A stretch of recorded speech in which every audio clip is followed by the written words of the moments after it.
வாழ்க்கைக்கான வார்த்தை என்ற இந்த வலை ஒளிபரப்பிற்கு உங்களை வரவேற்கிறோம். இது ஆதியாகமம் முதல் வெளிப்படுத்துதல் வரை முழு வேதாகமத்தையும் உள்ளடக்கிய ஒரு தினசரி தியானமாகும். யாத்ராகமம் 34ஆம் அதிகாரத்தில் ஆண்டவர் சீனாய் மலைக்கு கடைசி முறையாக மோசேயை அழைக்கின்றார். பாருங்கள், கடந்த அதிகாரங்களில் இஸ்ரவேல் ஜனங்கள் ஆண்டவரோடு செய்த உடன்படிக்கையை உடைத்து போட்டிருந்தார்கள். ஒரு விக்கிரகத்தை செய்தும் அதை ஆராதித்தும் தேவனை கோபமூட்டியிருந்தார்கள். மோசேயும் கோபத்தில் ஆண்டவர் கொடுத்த கற்பலகைகளை உடைத்து போட்டிருந்தார்.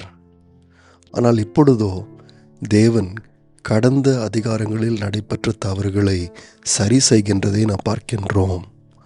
முதலாவதாக அவருடைய 10 கற்பனைகளை மறுபடியும் எழுதும்படியாக ஆண்டவர் மோசேயை புதிய கற்பலகைகளை கொண்டு வரும்படியாக சொல்லுகின்றார். இரண்டாவதாக கர்த்தர் மோசே மூலமாக அவர் இரக்கமும் கிருபையும் நீடிய சாந்தமும் மகா தயையும் சத்தியமுள்ள தேவன் என்று இஸ்ரவேலுக்கு அறிவிக்கின்றார். 1000 தலைமுறைகளுக்கு இரக்கத்தை காக்கிறவர் என்று சொல்லுகின்றார். ஆனால் அதே நேரத்தில் அவர் நீதியுள்ள தேவன் என்பதையும் உணர்த்துகின்றார். 7ஆம் வசனத்தில் வாசிக்கிறோம், அக்கிரமத்தையும் மீறுதலையும் பாவத்தையும் மன்னிக்கிறவர், குற்றவாளியை குற்றமற்றவனாக விடாமல் பிதாக்கள் செய்த அக்கிரமத்தை பிள்ளைகளிடத்திலும் பிள்ளைகளுடைய பிள்ளைகளிடத்திலும் 3ஆம் 4ஆம் தலைமுறை மட்டும் விசாரிக்கிறவர் என்று ஆண்டவர் கூறினார்.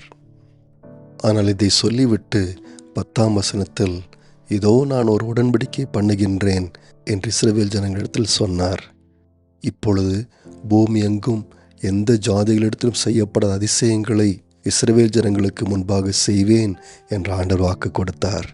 மற்ற எல்லா ஜனங்களும் கர்த்தருடைய செய்கையை காண்பார்கள்.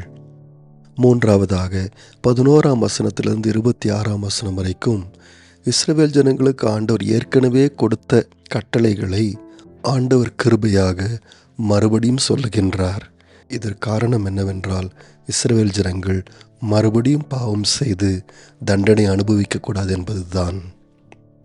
கடைசியாக எல்லா இஸ்ரவேலருக்கு முன்பதாக ஆண்டவர் மோசேயை கனம் பண்ணுகின்றதை பார்க்கின்றோம். பாருங்கள், தங்கத்தினால் ஆன கன்றுக்குட்டியை செய்யும் முன்பதாக இஸ்ரவேல் ஜனங்கள் மோசேயை நிராகரித்திருந்தார்கள். 32ஆம் அதிகாரம் 1ஆம் வசனத்தில் நாம் வாசிக்கின்றோம், மோசே மலையிலிருந்து இறங்கி வர தாமதிக்கிறதை ஜனங்கள் கண்டபோது அவர்கள் ஆரோனிடத்தில் கூட்டம் கூடி அவனை நோக்கி, எகிப்து தேசத்திலிருந்து எங்களை அழைத்து கொண்டு வந்த அந்த மோசேக்கு என்ன சம்பவித்ததோ அறியோம். ஆதலால் நீர் எழுந்து எங்களுக்கு முன் செல்லும் தெய்வங்களை எங்களுக்காக உண்டு பண்ணும் என்றார்கள். இஸ்ரவேல் ஜனங்கள் மோசேயை கனம் பண்ணாமல் தங்களுடைய தலைவராக ஏற்றுக்கொள்ளாமல் அவரை நிராகரித்ததை நாம் பார்க்கின்றோம். ஆனால் இப்பொழுதோ மோசே 40 நாட்கள் இரவும் பகலும் ஆண்டவருடைய சமூகத்தில் இருந்து பின்பு சீனாய் மலையிலிருந்து கீழே இறங்கின போது தேவன் அவருடைய முகத்தை பிரகாசிக்க பண்ணினார். அதாவது அவருடைய முகத்திலிருந்து ஒரு வெளிச்சம் வந்தது. இதை கண்ட இஸ்ரவேல் ஜனங்கள் இப்பொழுது அவருக்கு செவி கொடுத்தார்கள். உண்மையில் மோசே கர்த்தரால் தெரிந்து கொள்ளப்பட்டவர் என்றும் அவர் கர்த்தரிடத்தில் நெருங்கிய உறவில் இருக்கிறார் என்பதையும் அன்றைக்கு அறிந்து கொண்டார்கள்.